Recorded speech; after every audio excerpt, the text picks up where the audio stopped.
Olá, sexto ano, tudo bem? Eu sou o professor Edjoel, quero dar as boas-vindas a você, estudante, aos responsáveis que acompanham nossas aulas e, claro, nossos queridos colegas professores são sempre muito bem-vindos aqui nas nossas aulas do Centro de Mídias. Hoje estamos aqui para mais uma aula de língua portuguesa. E o objetivo desta aula vai aparecer para você aí na tela, ó, está aí os objetivos desta aula. Ler em voz alta o texto. Dados comprovam aumento de eventos climáticos extremos em São Paulo, parte 1. Também vamos identificar a ideia central do texto e localizar informações explícitas no texto. E é claro que, para conduzir essa aula, nós temos aqui a nossa especialíssima professora Elaine. Bom dia, alunos, professores, pais que nos acompanham, tudo bem? Hoje, então, nós vamos trabalhar aí o texto de divulgação científica.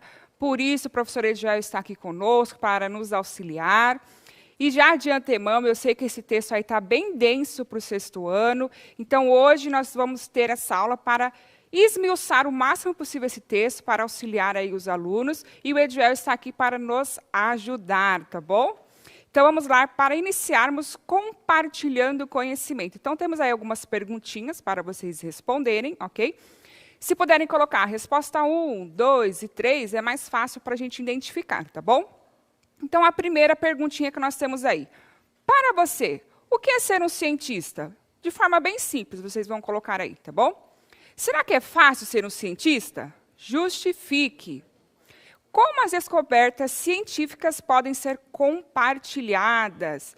Então, coloquem aí para a gente. Vou dar 2 minutinhos para vocês responderem. Vamos lá?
Olha, professora, muitas interações interessantes aqui, viu? Vou escolher algumas.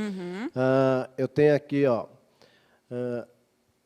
Deixa eu procurar aqui, né, que tiver o nome dos educandos, que eu prefiro. Aqui, ó, tem a Isabelle, que ela é aluna da professora Sandra. É uma pessoa que estuda muitas coisas. O Vitor Hugo, da professora Jéssica, é uma pessoa que faz experimentos. A Ana, da professora Valdirene. 2, não, eles têm que estudar muito. A aluna Manuela, da professora Marilda, estudar várias coisas sobre o corpo humano. Deixa eu ir lá para o comecinho, né? Tá. Senão o povo briga comigo, fala que eu só estou privilegiando quem escreveu por último aqui, não sei o que lá. Ó, acho que é Beimar. Nossa, é diferente. É Beimar Gabriel.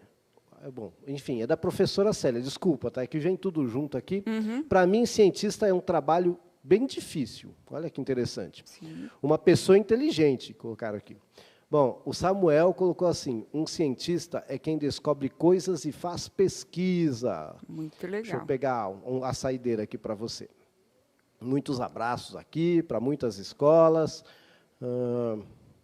Ser um cientista, para mim, é fazer cálculos, experimentos. Quem falou isso foi o Wendel, ele é da professora Sandra. Legal. Ó, a Emily, do Prozequiel, achei bem interessante a resposta dela. Pesquisar algo para ajudar a população. Principal objetivo, né, da ciência tem que ser este. Então, vamos lá. Para você, o que é ser um cientista? Então, claro, principalmente, estudar, buscar descobertas. Quem não assistiu ainda, busque lá O Menino que Descobriu o Vento. Né? Então, é bem interessante aquele filme, porque ele tem ali, é o básico do básico que ele tem. Ele não tem muito acesso à escola, então ele vai à biblioteca, busca ali os livros e ele consegue uma invenção ali que ajuda toda a comunidade dele. Então, observem que, claro, isso é indiscutível, né, Diel? Se a gente tem acesso a uma educação de qualidade, podemos estudar num período longo, com materiais diversos, claro que, né, indiscutível aí que a gente vai ter um maior aproveitamento. Mas temos aí pessoas, né, que nos ensinam que do pouquinho ali a gente também consegue fazer descobertas imensas, tá bom? Será que é fácil ser um cientista? O que você acha, Joel? Então, essa questão de ser fácil ou difícil, né, está ligado, acho que muito a você ter prazer naquilo que você faz. Sim. Né? Então, nesse contexto, talvez não seja tão difícil. Agora, sim, é complexo. Né? Existem várias etapas para você fazer um trabalho científico de qualidade. Né? Porque tem alguns trabalhos aí bem meia boca. Mas, para você fazer um trabalho científico de qualidade, exige muita pesquisa, muita leitura. Né? Se a gente pegar o próprio sinônimo da palavra ciência, é conhecimento. Né? Então, assim, você tem que ler muito, estudar sempre. Muito bem. E, principalmente, ser curioso. Né? Então, buscar sempre aí conhecer diversas ciências, né? Está sempre buscando coisas novas, tá bom? E como essas descobertas podem ser compartilhadas? Então, de forma mais científica, em revistas específicas, também tem um canal, que eu não vou lembrar qual que são 2 jovens que apresentam. Quem disse isso? Eu acho que é esse. É muito legal, eles compartilham assim, informações diversas de forma bem lúdica e acessível para as pessoas. Então, eu penso que não é acessível, né, Ed? O que você acha? O compartilhar da ciência não é acessível para todo mundo. Na verdade, a gente tem um problema, porque assim, o cientista ele vai apresentar o trabalho dele em congressos, né, em revistas especializadas, e a linguagem, normalmente, não é tão acessível. A própria linguagem é complexa. Né? E aí, existem as revistas de divulgação, que elas tentam dar uma melhorada nessa linguagem, mas nem sempre conseguem, e tentam popularizar a ciência. Né, mas é um pouquinho complicado mesmo. Então, para vocês, eu sempre utilizo aqui a revista Minas Faz Ciência, que tem uma edição para infanto-juvenil, então crianças e adolescentes. Vocês vão ter acesso aí a esses textos científicos e de forma mais lúdica para vocês irem se adaptando, né, a esse tipo de texto, a essa linguagem. Então, fica aí a dica para vocês e muitos canais no YouTube também, né, Diana? Sim. Tá bom? Então, vamos lá. Então, nas entrelinhas do texto, como eu disse, focaremos na leitura desse texto, porque ele realmente é muito denso para o 6º ano, mas a gente vai tentar aí ajudá-los da melhor forma possível. Então, como será feita essa leitura? Então, nessa aula, vamos nos ater a uma leitura minuciosa do artigo Dados comprovam aumento de eventos climáticos extremos em São Paulo. A nossa leitura seguirá as seguintes orientações. Então, primeiro, criar hipóteses a partir do título e subtítulo, aquilo que a gente faz nas aulas já. Observar como o tema e o conteúdo são desenvolvidos no texto. Atentar-se ao vocabulário e à linguagem utilizados no texto. Registrar quais dificuldades foram percebidas no desenvolvimento da leitura. Então, estudante, você pode anotar aí no seu caderno ou na apostila quais foram as dificuldades que você teve na leitura. Foram as palavras específicas? O tema, você não entendeu nada do tema ou teve alguma coisa que você conseguiu assimilar aí, que você vê na TV, no dia a dia? Então, vamos fazendo as anotações de quais foram as dificuldades que vocês tiveram na leitura, tá? Então, continuando, pode colocar aí para eles de novo, por favor. Identificar a estrutura do gênero textual, artigo científico. É claro que o texto que a gente tem aí no material está bem extenso, nós não vamos terminar a leitura, mas o pouquinho que a gente conseguir fazer de leitura, vamos nos aprofundar, tá bom? Então, temos aí, num primeiro momento, eu vou dar 1 minutinho para vocês. Nós já fizemos essa atividade antes, então nós temos o título. Dados comprovam aumento de eventos climáticos extremos em São Paulo. Que informações nós podemos tirar já desse título? Que ideias nós podemos criar do assunto que será tratado no texto? 1 minutinho para vocês responderem. Vamos lá?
Olha, várias contribuições aqui, viu?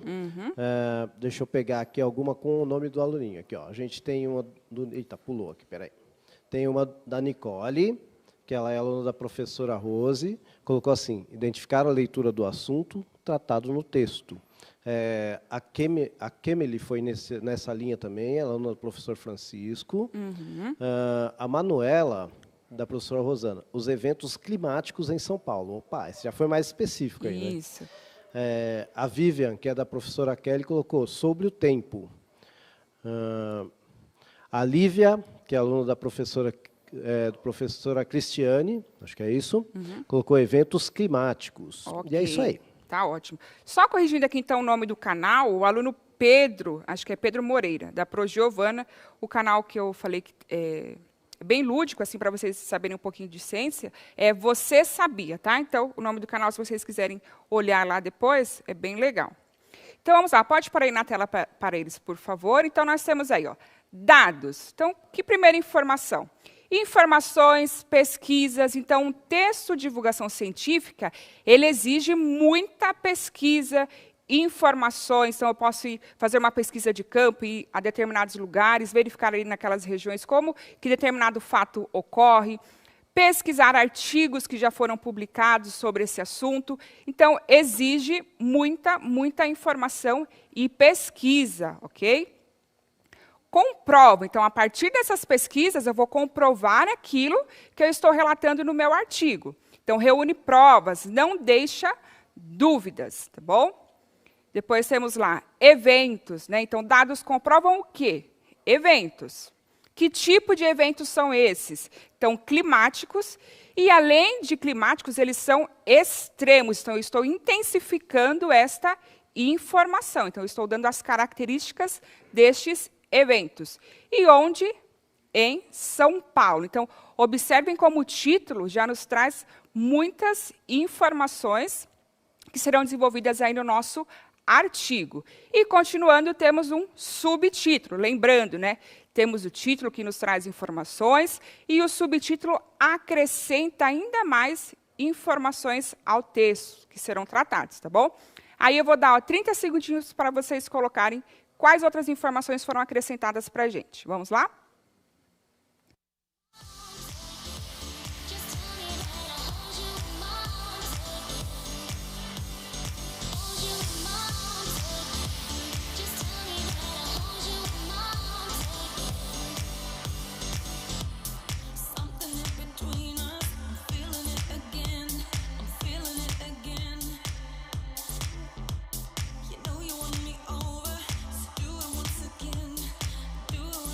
Isso aí, professora. Primeiro mandar um abraço aqui para o pessoal do Maria Angélica Marcondes. Está dado o abraço. Abração. E aí, ó, é Samanta, do professor... Eita, pulou.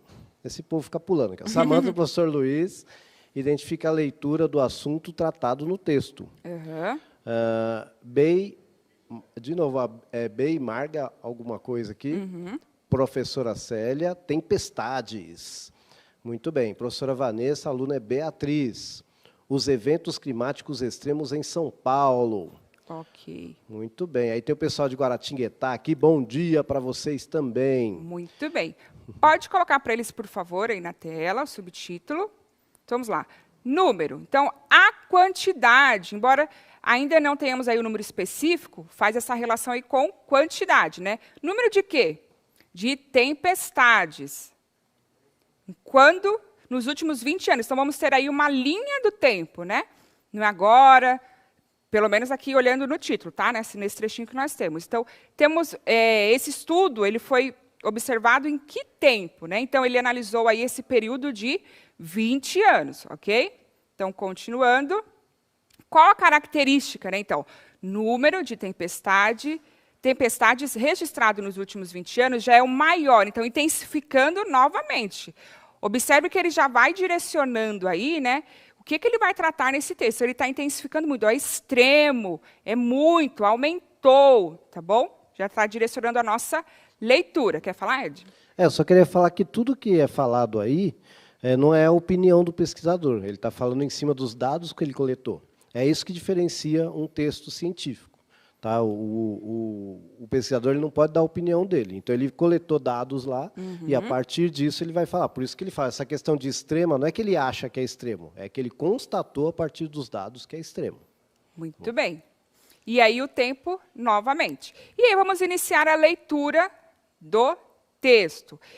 E aí temos aqui o vocabulário específico, claro, então temos um artigo de divulgação científica, então terá aí um vocabulário específico para o assunto que está sendo tratado, e o Ed vai nos auxiliar aí. Então temos lá, esse texto é de 28/2/2020, né, do Ayrton Escobar, ok? Então eu vou iniciar aí a leitura, e eu vou comentando com vocês, e o Ed também junto conosco, tá? Dados de 2 estações meteorológicas confirmam que muitos paulistanos já vêm sentindo na pele há alguns anos. A ocorrência de eventos climáticos extremos na região metropolitana de São Paulo, RMSP, aumentou muito nas últimas 2 décadas. Observem aqui que isso é uma evidência, né? Mesmo quem não é cientista, observa isso, tá? Aqui, entre parênteses, nós temos, então, RMSP, porque como o artigo ele é extenso, para eu não ficar repetindo toda hora depois, região metropolitana de São Paulo, ele fez essa abreviação aí para retomar depois esse trechinho. Então, olha aí as dicas que a gente está dando para vocês, tá bom? Então, continuando. O fenômeno mais impactante é o aumento da intensidade das chuvas. O número de eventos de precipitação extrema, com chuva acima de 100 milímetros dia, já é o maior nos últimos 20 anos do que no acumulado das 6 décadas anteriores.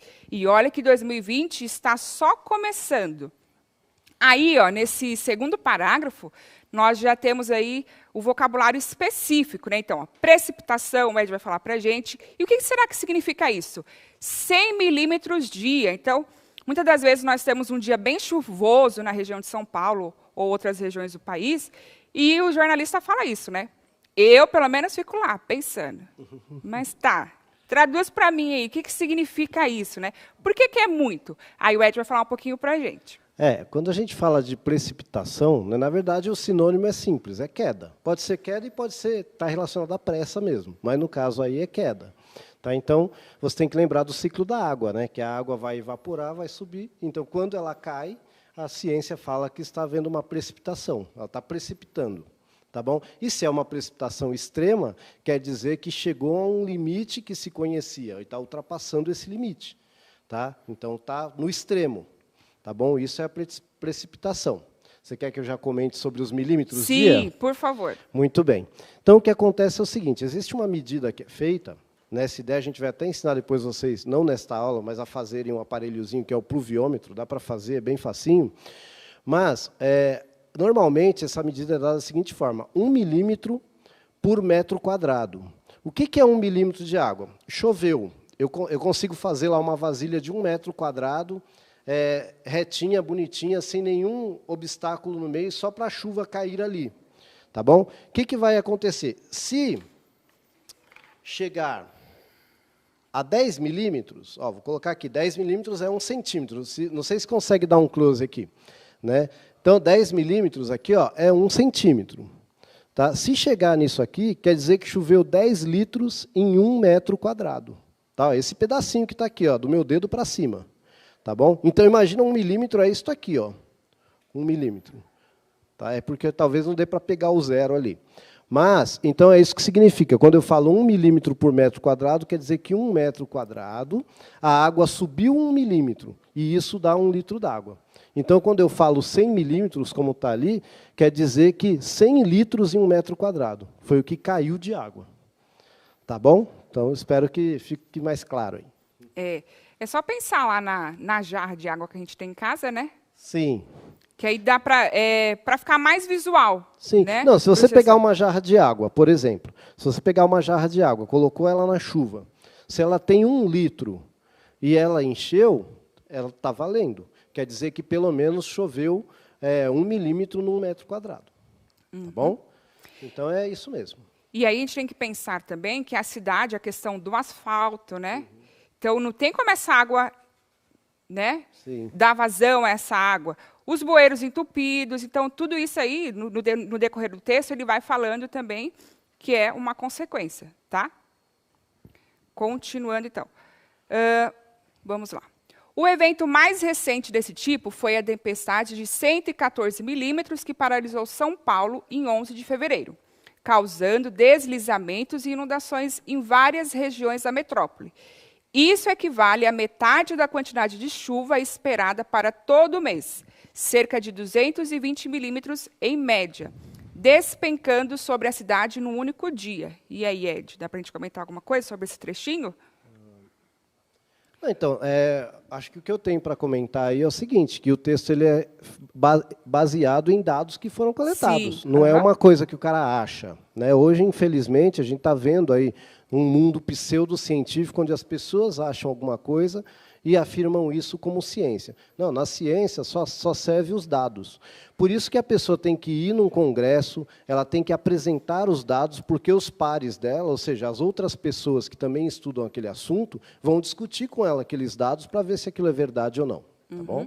E, novamente, né, teve um professor que comentou aqui sobre esse texto. Nós temos a ciência que esse texto está muito denso para eles. Então, aqui, num primeiro momento, é para eles perceberem como que os dados científicos são divulgados, como que é feita a pesquisa. Então, é claro que o texto está muito denso mesmo. A gente tem plena consciência disso, né, Ed? Exato. Então, é só para ir dando umas dicas para eles, tá bom? E a gente vai aí, na medida do possível, indo devagarinho, não precisa se estressar, tá bom? Hoje ainda é terça, A ok? Pro Elisete colocou aqui, né, que a ciência não é achismo, são dados confirmados. É isso mesmo, Pro. Perfeito. Você pode ler aí esse segundo parágrafo, Ed, então, por favor? Os dados são da estação meteorológica que o Instituto de Astronomia, Geofísica e Ciências Atmosféricas, IAG, da USP, mantém em operação desde 1932 no Parque de Ciência e Tecnologia, Cientec, em frente ao Zoológico de São Paulo, no bairro da Água Funda.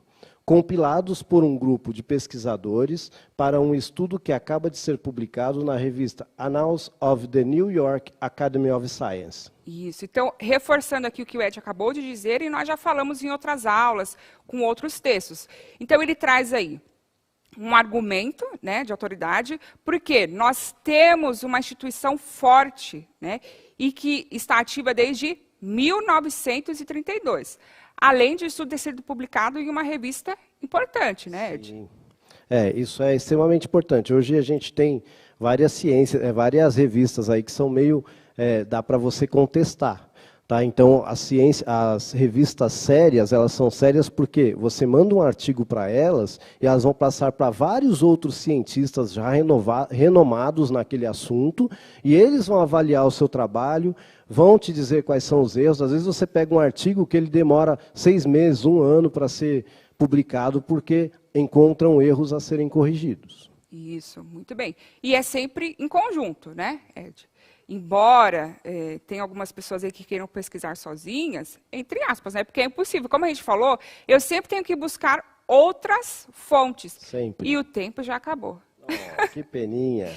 Então, ó, nós fomos bem devagarinho aí, tá? Só para ter um primeiro contato com o texto. O Edjoel vai voltar em outras aulas conosco para nos auxiliar aí, dar umas dicas, até mesmo porque, né, é uma área aí mais específica para ele. Todas as áreas estão, a gente vai ensinar esses meninos a medirem chuva. A gente vai fazer um brinquedinho legal. Ok? Então, muito obrigada a todos, Edjoel, produção, pais, professores, alunos que nos acompanharam. Avaliem a nossa aula e quinta-feira estamos de volta. Ed? É isso aí, gente. Só tenho a agradecer e dizer que você pode e deve avaliar nossas aulas aí, ó, por esse QR Code, ou então pelo link aí, você entra lá e diz o que você gostou, o que não gostou, o que achou. Tá bom? E todos, desculpa, e todos podemos ser cientistas, ok? Nada é impossível, se a gente tentar, né? Sempre. Tchau, tchau, pessoal.